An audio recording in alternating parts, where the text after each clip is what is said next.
travel by train along the magnificent North Wales coast from Chester to Aberystwyth is an experience never to be forgotten.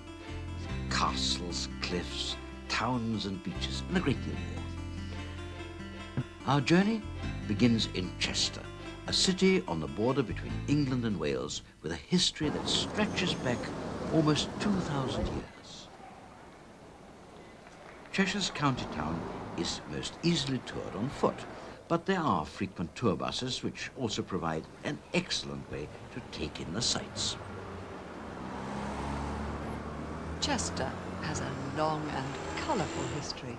It was founded by the Romans and is still protected by its ancient walls. The Romans named the city Diva after the River Dee. It's crossed here by a slightly more recent Old Dee Bridge. Modern shops and offices are cleverly concealed behind much older frontages. The coexistence of ancient and modern is central to Chester's appeal. Its many visitors are always delighted by the contrasts which are found all over the city. With a brief introduction from the tour bus over, the first stop is the cathedral. Dating from Norman times, it was restored as it stands today in the 19th century. But the square central tower still stands on 14th century pillars, and the north transept dates from about 1140.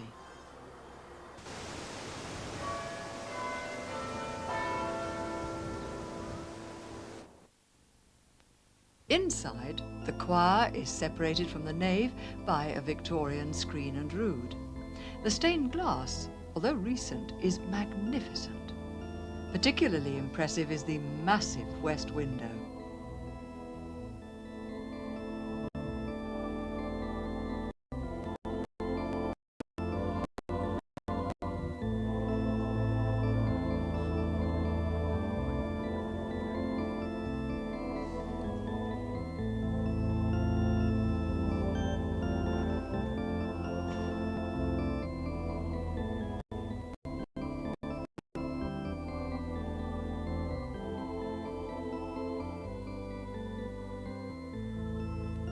In the inner courtyard of the cathedral's cloisters, you can find a sanctuary of peace and tranquility from the outside world.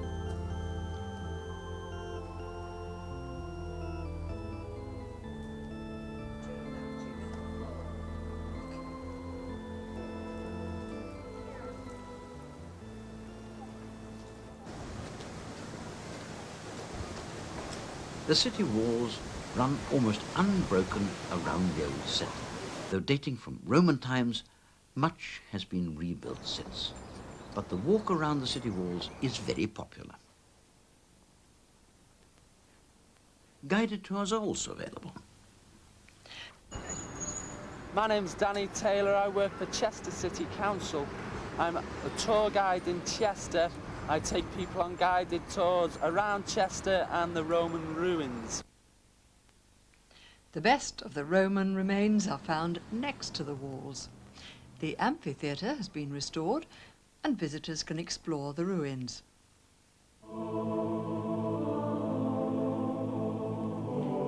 Nearby, a Roman temple has also been partially restored.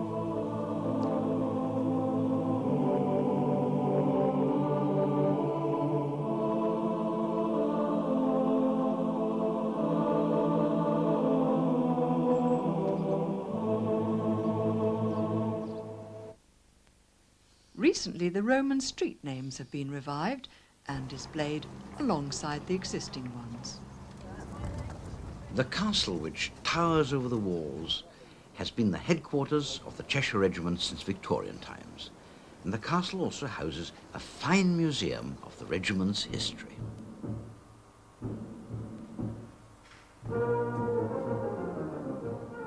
Regimental finery, from uniforms and saddles to swords and medals, are all on display.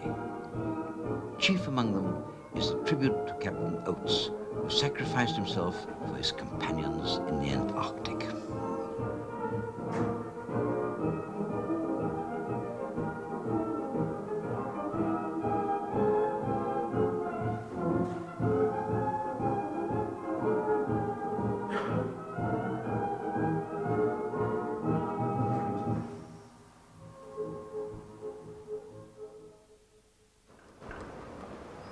Chester is famous for its buildings. The diversity and contrast is striking, from Victorian extravagance to traditional black and white Tudor. There's even a modern shopping centre. In the middle of the city there stands a medieval cross, which is the hub from which all the main streets branch off.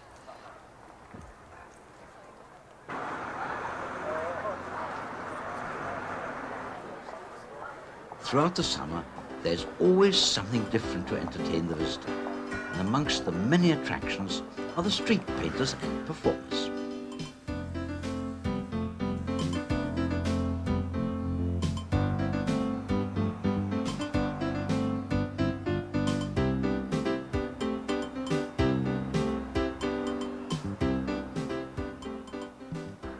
A fine race course occupies the flat meadow by the river. Occasional flooding preserved this land from earlier development. When the Romans came, they found that the Dee was both an important and sacred river to the native Celts. Even today, it's not hard to see why. The river is a major attraction.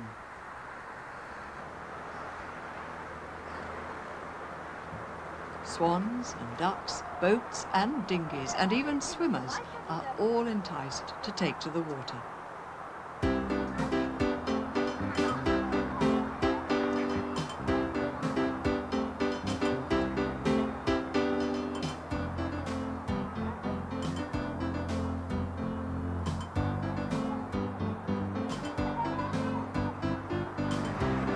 It's time to leave Chester now, and from the fine Victorian station, we begin our journey out of England and into Wales.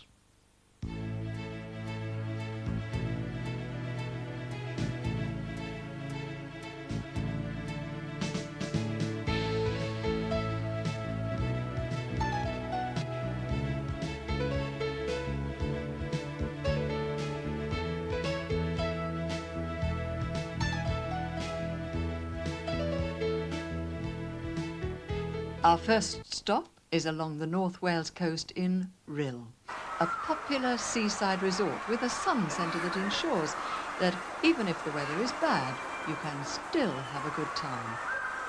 High above it all, a monorail glides slowly over the complex, looking down on the wave pool and the slides.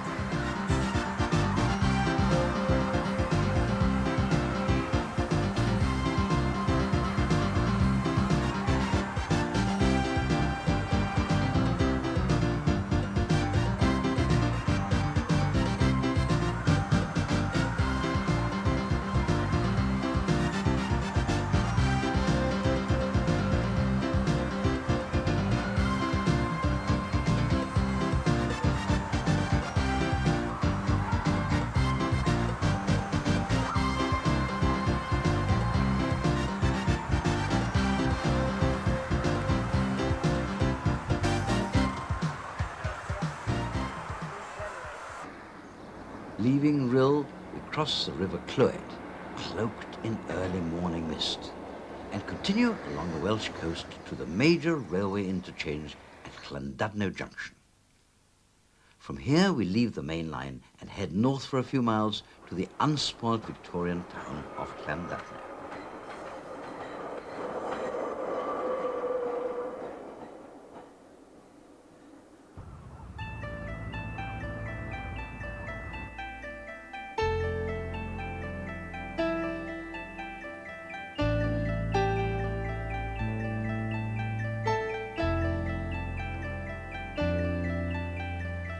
Pier, promenade, lifeboat and the town itself combine to create the perfect seaside atmosphere.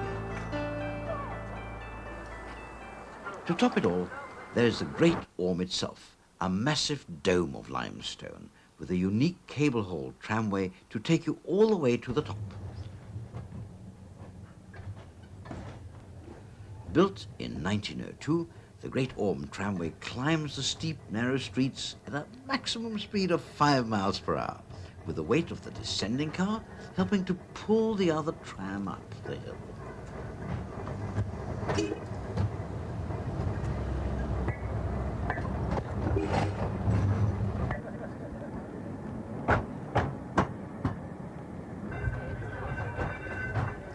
Other ways to get to the summit are by a private road and cable cars. But however you get there, the magnificent view of the town and the bay from the 650-foot high rock is something not to be missed.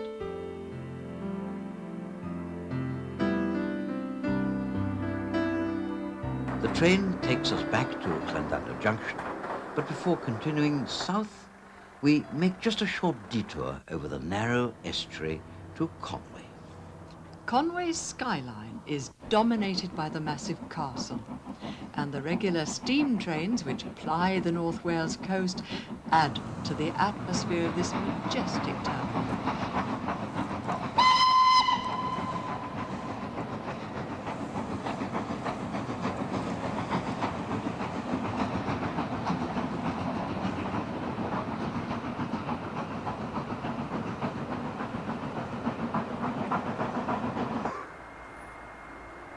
Conway is steeped in history, and the main street has many fine old buildings.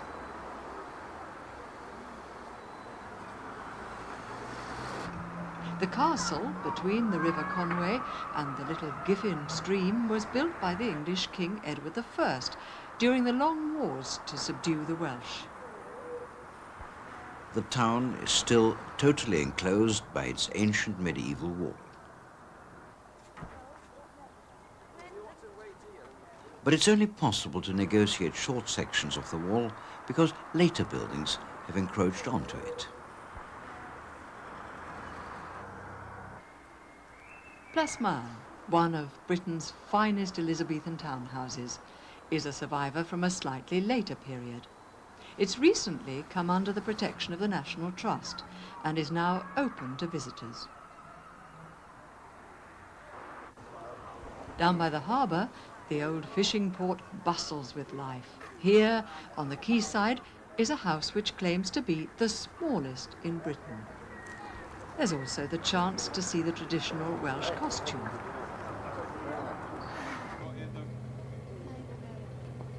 Fishermen still tend their nets on the quayside, but now a big number of boats cater for holidaymakers. Many different trips are available, whether you want to go fishing or on a cruise upriver.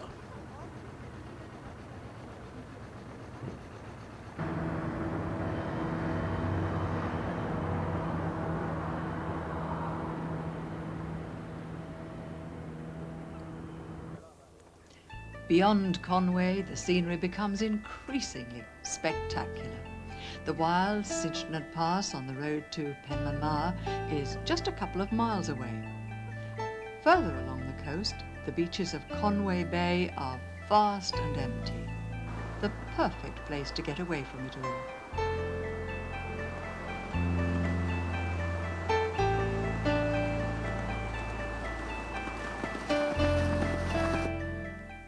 Resuming our journey, we now head south, down the Conway Valley, to Untitled Chapter. This small country station is a stopping point for Bodnant Gardens, said by many to be the most splendid in Wales. The garden was developed in the early part of this century by Lord Aberconway, initially as a series of Italian-style terraces. It soon grew into enormously varied landscapes covering over 80 acres. The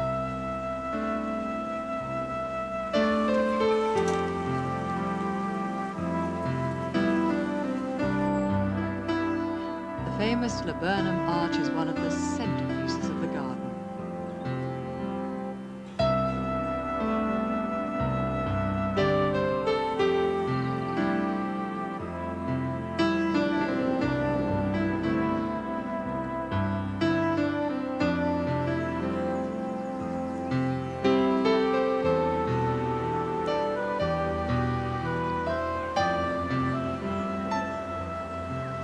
Pin mill came from Worcester and was bought by the second Lord Aberconway, who moved and rebuilt it in the gardens in 1938.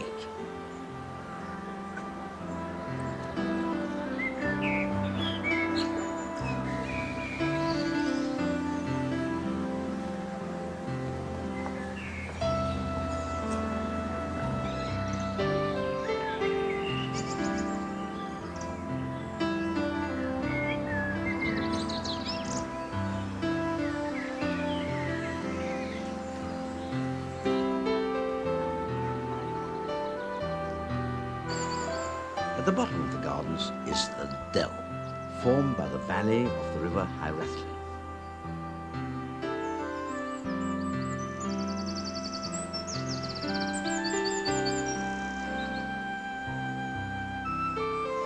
Bodmin Gardens is managed by the National Trust, who makes sure that the gardens will remain as cared for and beautiful for many years to come.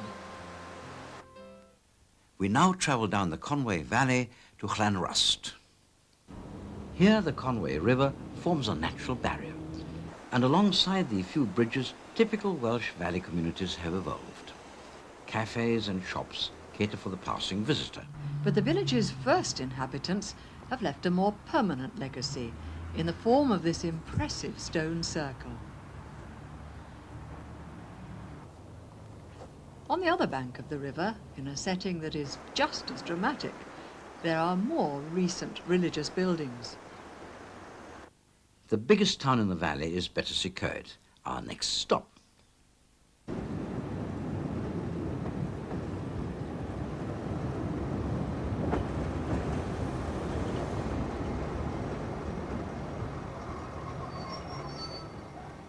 Here, next to the British Rail Station, is the Conway Valley Railway Museum. The museum's major attraction is its steam-hauled miniature railway. This line boasts beautifully made fifth-scale working steam locomotives, lovingly maintained.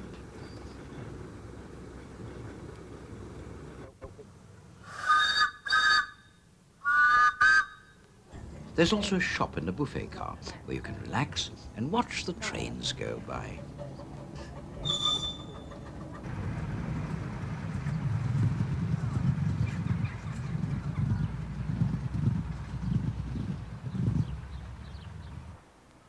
The Visitors Centre is an excellent place to begin a tour of the area around Aberystwyth.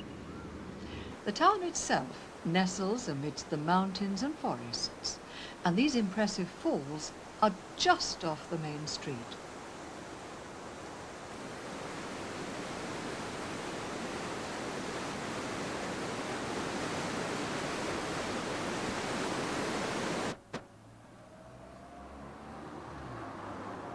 Aberystwyth caters primarily for people who like outdoor holidays. But there are also plenty of cafes and shops, and traditional Welsh crafts are available at the Craft Centre.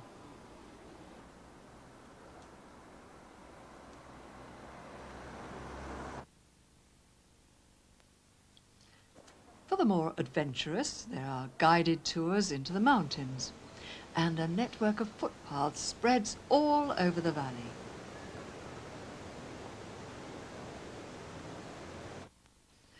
Aberystwyth is in the Snowdonia National Park, dominated by Snowdon, the highest mountain in England and Wales, an area which has the most dramatic scenery in Wales.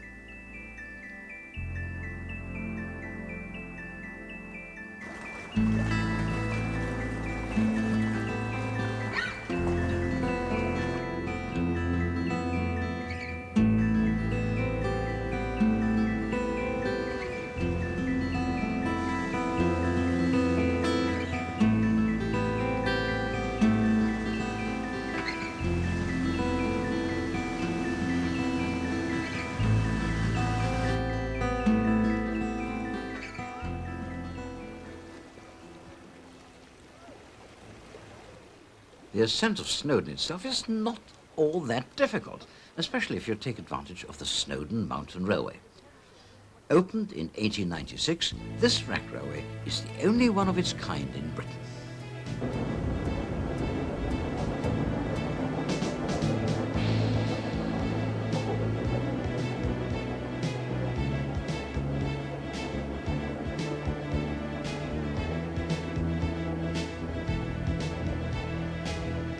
Thousands of people climb to the summit every year, and they're rewarded with views for miles around in all directions. But the real majesty of Snowdon lies in the arms of rock which radiate out in all directions.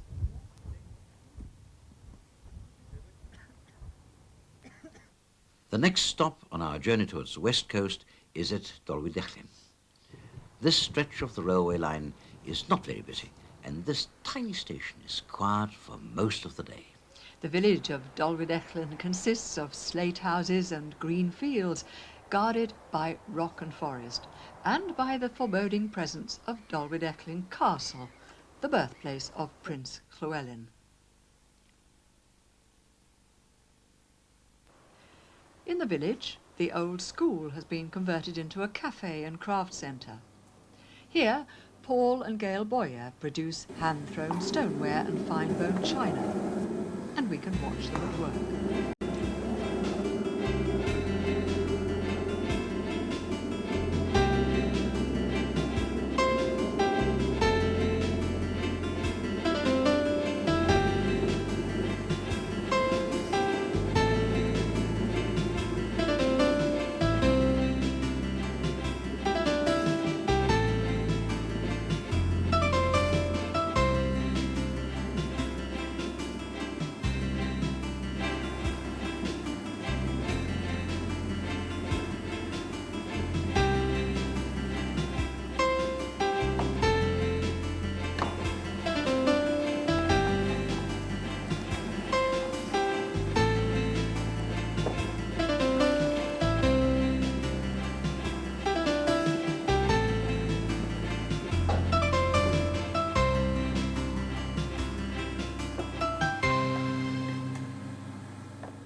At Blaenau Ffestiniog, we leave British Rail and continue to Porthmadog on the Ffestiniog Railway.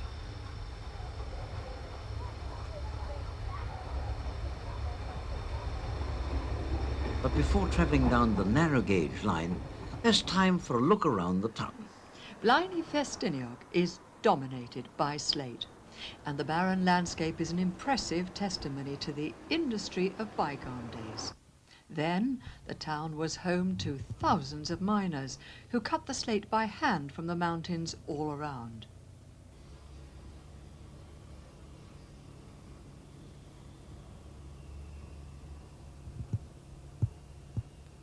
A glimpse of these former times can be found at the Llechwed Slate Caverns, where the miners' tramway allows you to tour a section of the complex network of tunnels and caverns.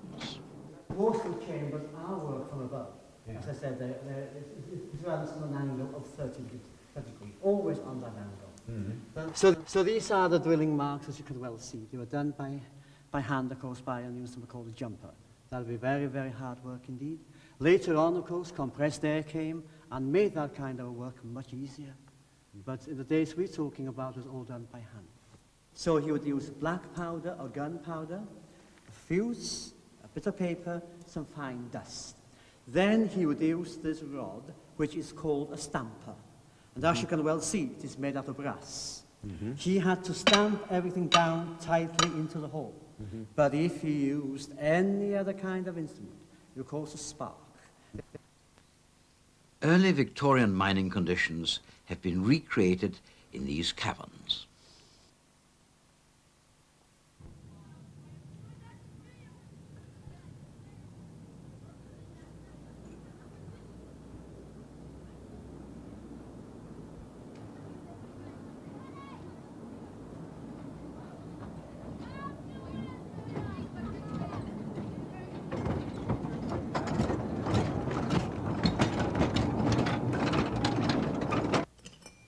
In the slate mill, the slate splitter splits solid rock into thin sheets before cutting it down to size.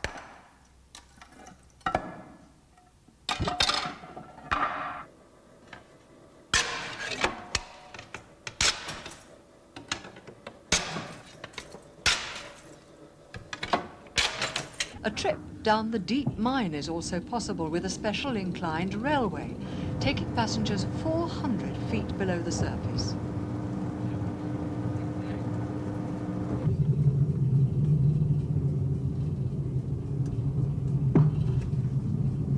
may I welcome you then to the deep mine and say that for the next 25 minutes or so, you'll be going on a journey through these chambers by yourselves.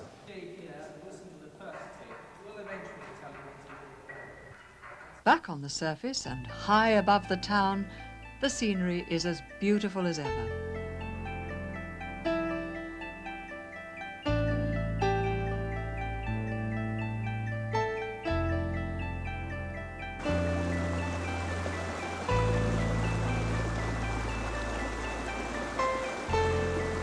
The area's modern-day industry is reflected in the nuclear power station at Transfinid. The station is dwarfed. The water of Llynstwlen provides the power for the hydroelectric pump power station at Tanygritziau.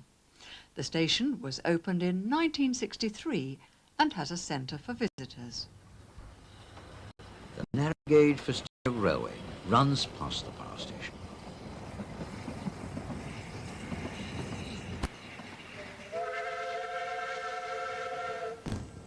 Here, one of the line's famous double Fairley locomotives Festiniog.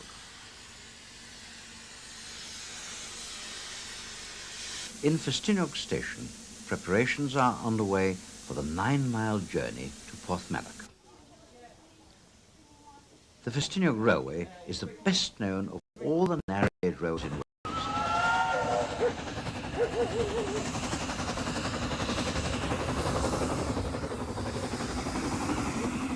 It was built in 1835 to take slate from the quarries down to the coast.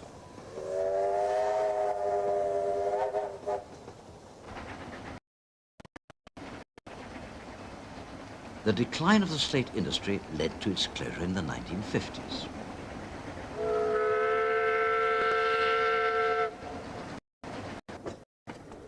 It has since been resurrected and reopened to serve the region's new industry, tourism.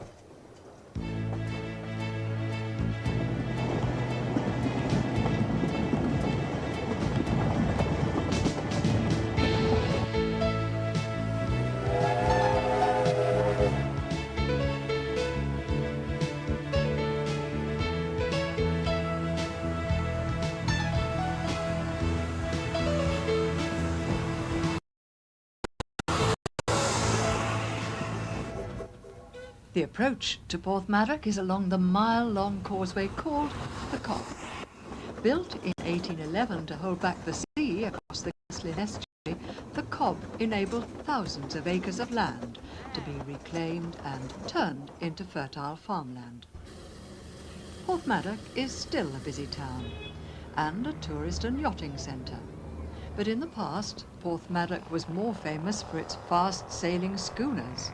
Its shipbuilding heyday was in the mid-19th century, and especially well known were the 2- and 3-masted schooners which carried Welsh slate all over the world. The Maritime Museum still tells the story, but today the ships in the harbour are of a different kind.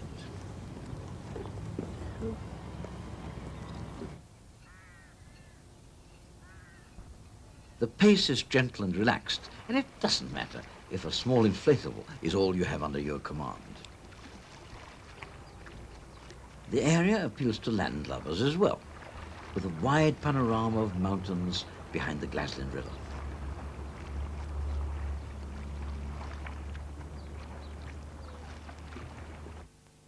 From here, it's worth making a detour to Crickeath on the Llyn Peninsula. The town away.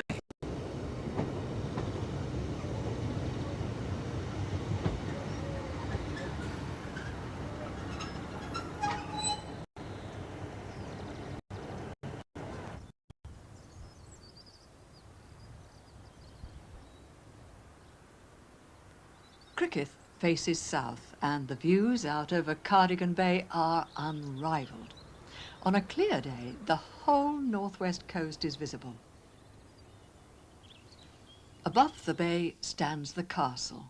Like all the large castles along this coast, it was built by the English to hold down the Welsh. Just over a mile away is the village of Dewey, famous as the birthplace of David Lloyd George. The gardens of his home at Brynja Weklen are open now to visitors. The Duifar River runs through the village, and it's not hard to see why, after a lifetime in politics, the famous statesman wanted to come home to his village at the end of his life.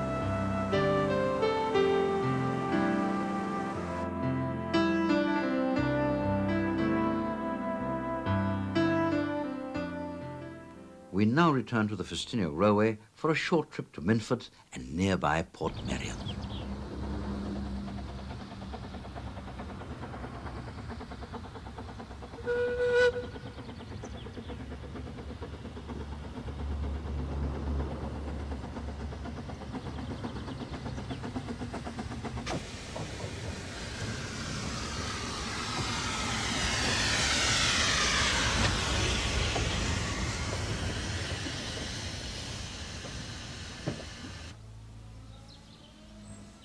Port Merion is a fairy tale village set on the shores of Pelican Bay. This unique architectural creation, surrounded by hanging woods and subtropical gardens, was created by the architect Sir Clough William Ellis between 1925 and 1975.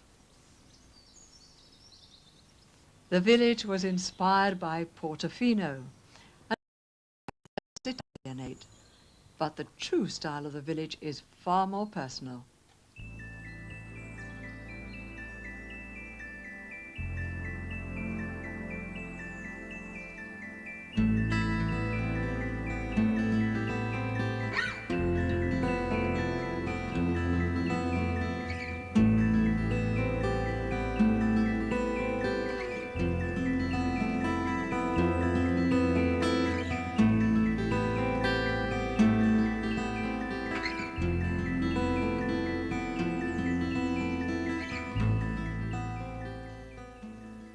It's a haven for buildings that were in danger of perishing elsewhere. They were taken down, moved and re-erected at Port Merion, and other bits and pieces were used if they fitted in. Clough William Ellis wanted to show that one could develop even a very beautiful site without defiling it, and to awaken in people an interest in architecture, landscape and design. Anyone who visits Port Merion will agree that he has succeeded.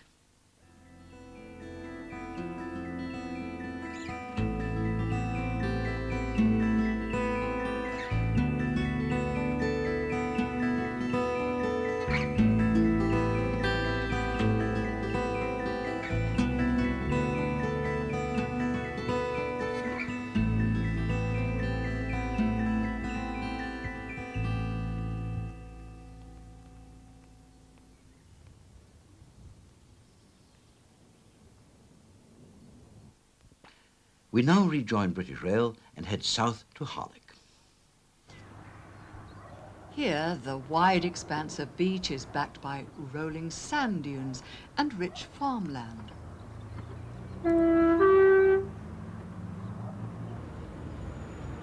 The station at Harlech is dominated by the castle, which stands high above the town on a steep cliff.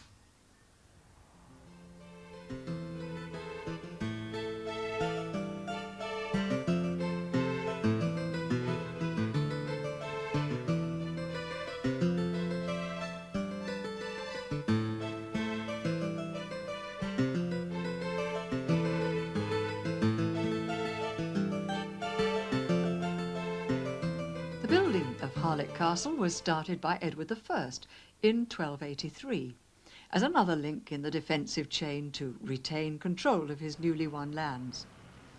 Despite its impressive strength and position, the castle was successfully besieged and captured in 1404 by Owain Glyndwr in his Welsh rebellion against Henry IV. But today it's in the safe hands of Welsh heritage.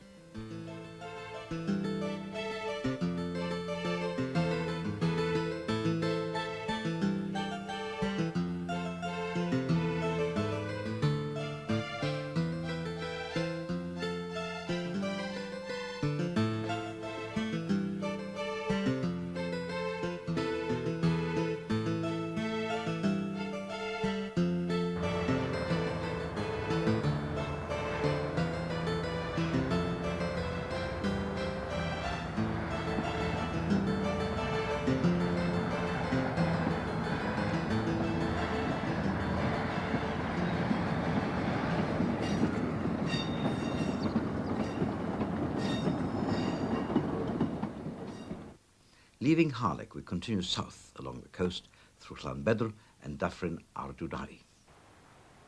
Overlooking a magnificent sweep of beach, the tiny village of Llanbedr remains largely untouched by modern times. Evidence of the area's earliest inhabitants can still be found along this coast. At Dyffryn Ardudari, this impressive Neolithic chambered tomb has stood silent witness to over 4,000 years of history.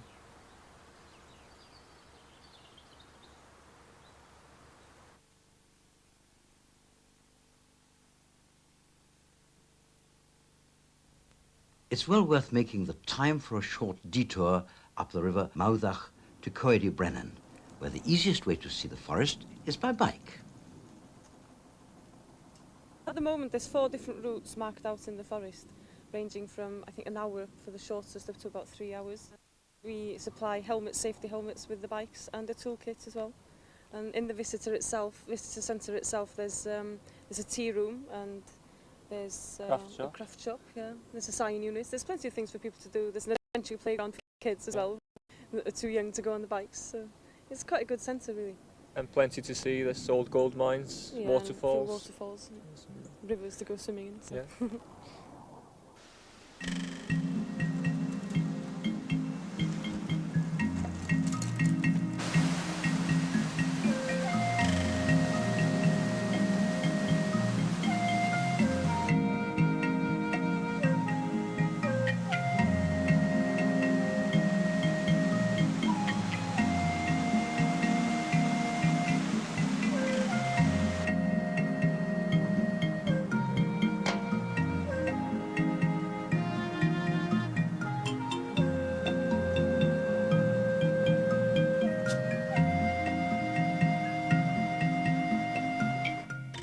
Returning to the coast, our next stop is at the popular holiday town of Barmouth. Here, above the waterfront, a fine cluster of tall 18th and 19th century houses look down on the long sandy beach. Across this beautiful estuary, you see Cadair Idris. Not as high as Snowdon, yet it more than makes up for lack of height by its sheer grandeur.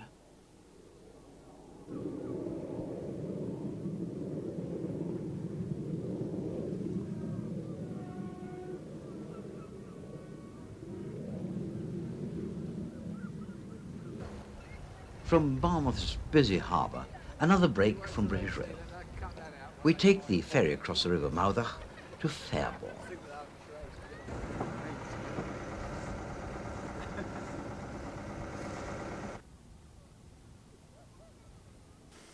Once on the other side of the river, there's time for a ride on the Fairbourne Light Railway.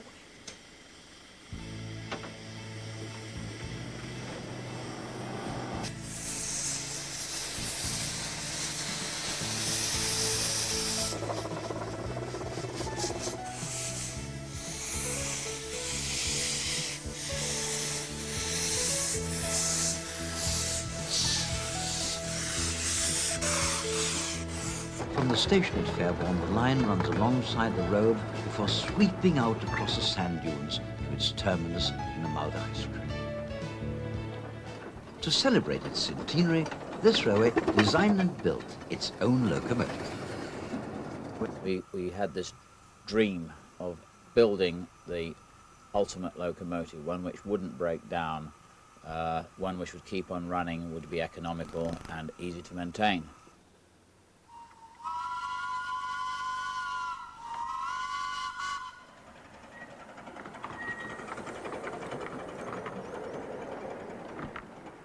She's certainly the most powerful minimum gauge engine ever built in the world.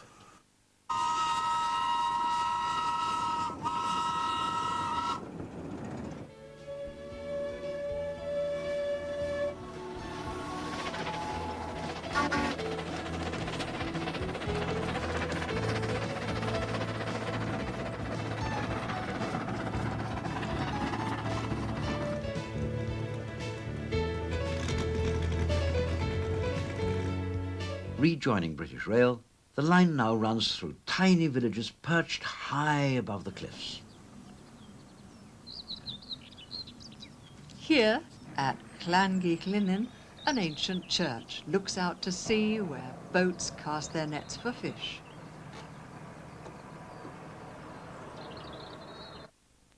Further south at Tywyn, the Taraclyn Railway heads up into the hills towards Aberystwyth.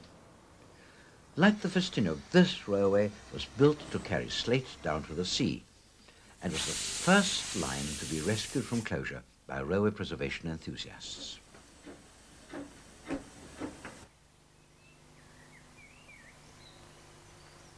The scenery here is breathtaking as the railway winds its way up the valley to the tiny station of Aberystwyth.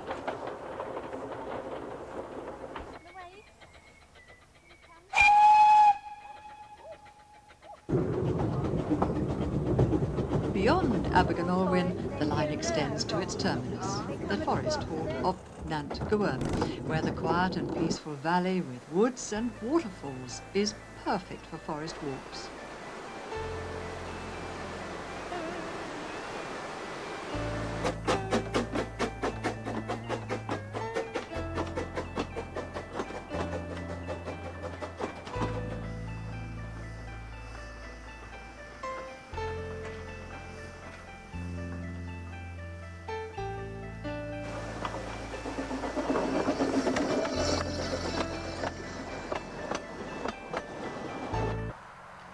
From the Taraclyn Railway, the BR Sprinter sets off again, leaving the resort of Tywyn behind.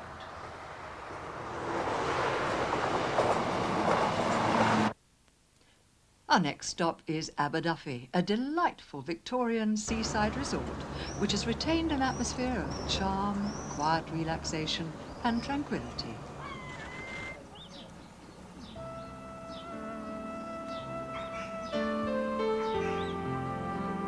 Cottages nestle above the sea, boats bob gently at their moorings, and even the gulls seem contented.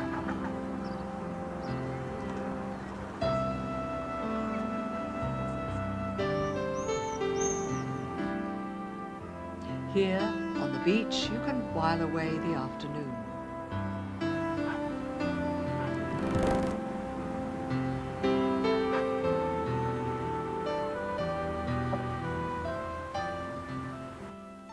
Turning inland, we soon arrive in Machynlleth, an old market town serving the needs of a wide area.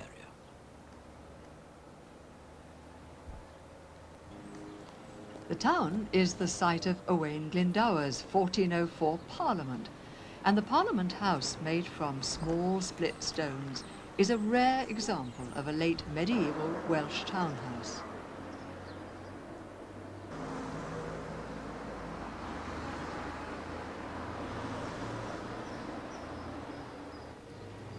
But Machynlleth has more to offer than history, as a visit to any of its many restaurants and cafes will testify. Not far away is the Centre for Alternative Technology, where a unique water-powered cliff railway will take you to a wooded landscape full of fascinating displays.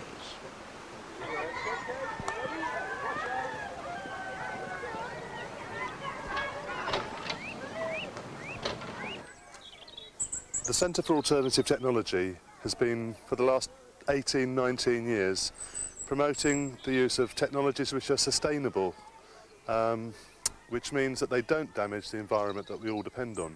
So we're talking about things like wind power, solar power, water power, organic gardening and recycling. And all of those things, you can see people living and working with those technologies. The solutions to our environmental problems are all here to be seen at the Centre for Alternative Technology.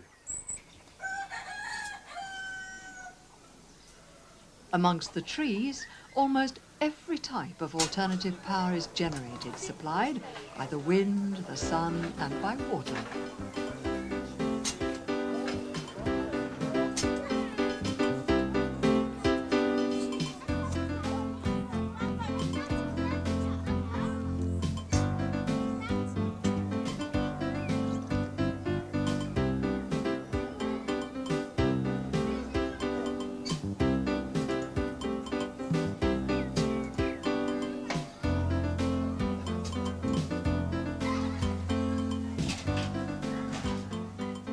is even a do-it-yourself wave generator, where your own efforts are rewarded by electric light.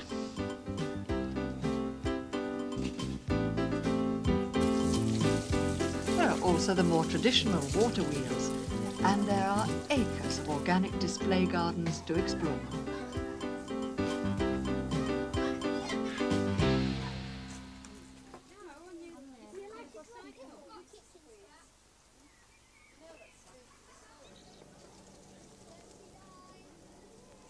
Animals also thrive here, protected from the intensive farming that they'd receive outside.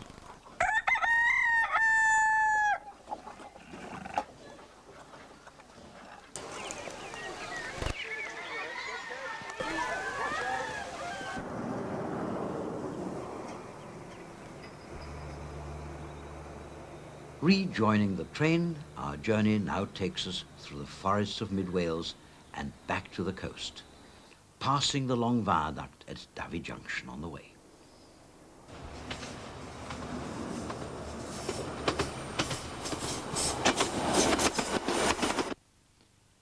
Almost at the end of our journey, there's an impressive water wheel at Duffy Furnace.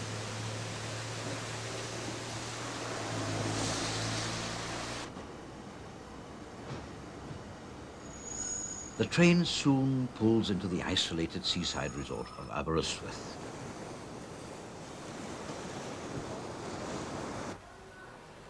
An electric cliff railway climbs high above the town to Constitution Hill.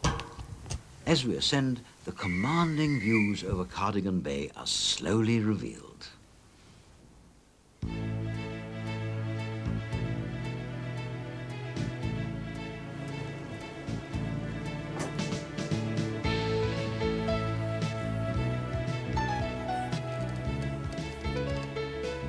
The town lies between two headlands and has an air of permanence and stability with its royal pier and fine old buildings.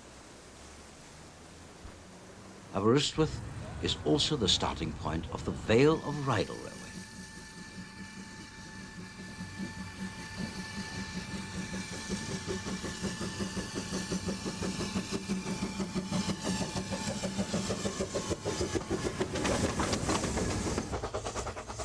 The railway provides a 12-mile journey by a narrow-gauge steam train through picturesque wooded glens and wide green valleys.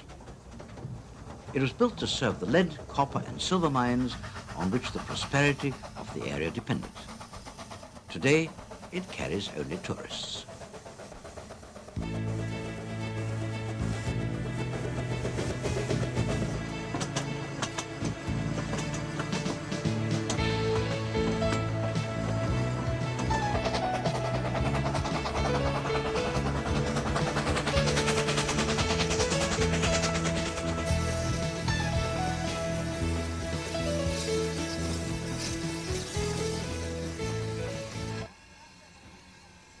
As the train pulls out of Aberystwyth, let's reflect on what has passed. A journey which has left us with an unforgettable image of this beautiful part of Britain.